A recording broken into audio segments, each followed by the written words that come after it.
Previously, we discovered that what we call solid is an illusion, and that you inhabit a body that incessantly renews itself. But if matter is this fleeting flow, what remains of our actions? Where does the smile you gave yesterday go? Or the tear that fell a year ago? Today, the doors of my laboratory of the invisible open to one of Urania's most poetic revelations. I will show you that space is not a silent vacuum, but an immense and eternal memory album. Everything that has already happened in the history of the world is still happening somewhere in the universe.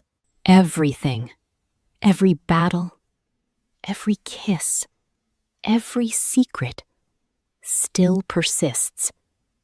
Yesterday hasn't died, it has simply traveled. To understand this, we need to look at light. It is the messenger of the infinite. Science teaches us that light travels at 300,000 kilometers per second. It is a fantastic speed, capable of circling the Earth 7 times in the blink of an eye.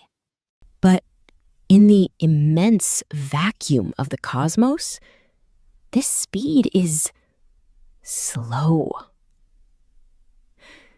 When you look at the moon, you don't see it as it is now, but as it was just over a second ago.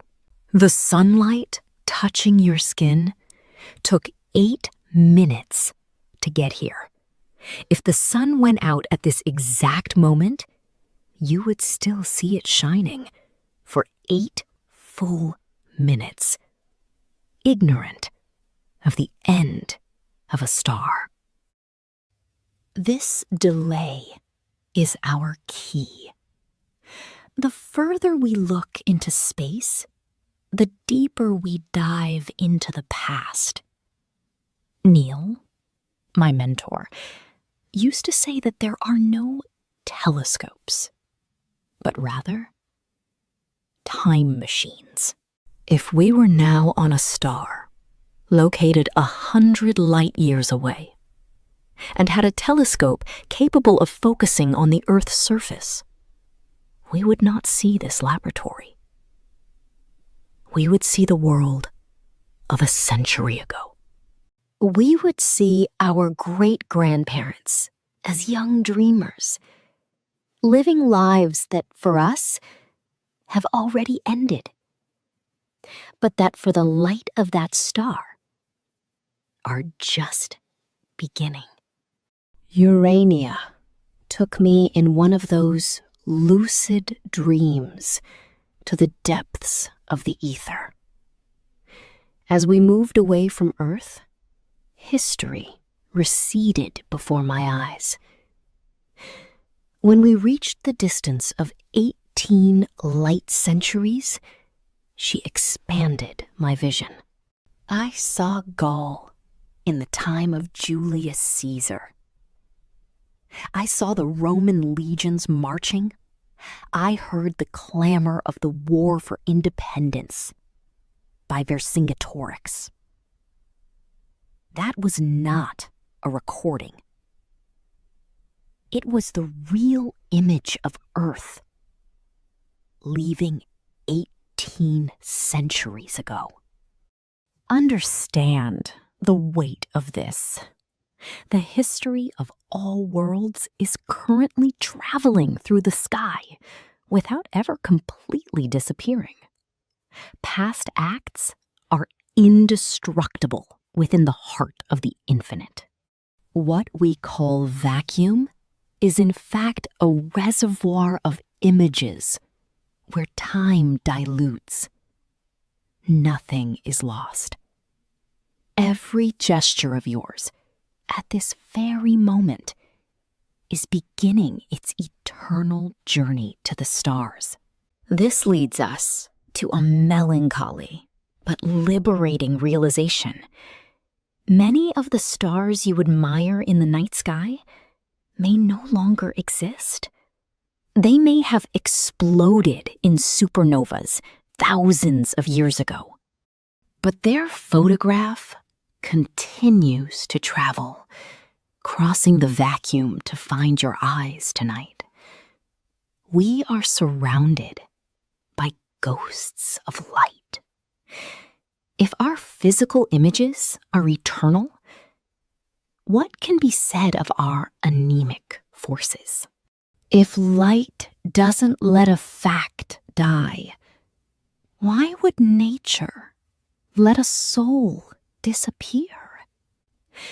Neil wrote in his diary that the spirit governs matter, and what it does in space, it realizes in time. Death is just a horizon, and a horizon is nothing more than the limit of our vision. Just as the light of the dead star continues to illuminate the navigator, the soul shines in other dimensions. We vibrate in other mansions in the Father's house. We are citizens of the cosmos, and our homeland is not made of stones, but of light and eternal progress. Understanding the eternity of time is the second step to your awakening.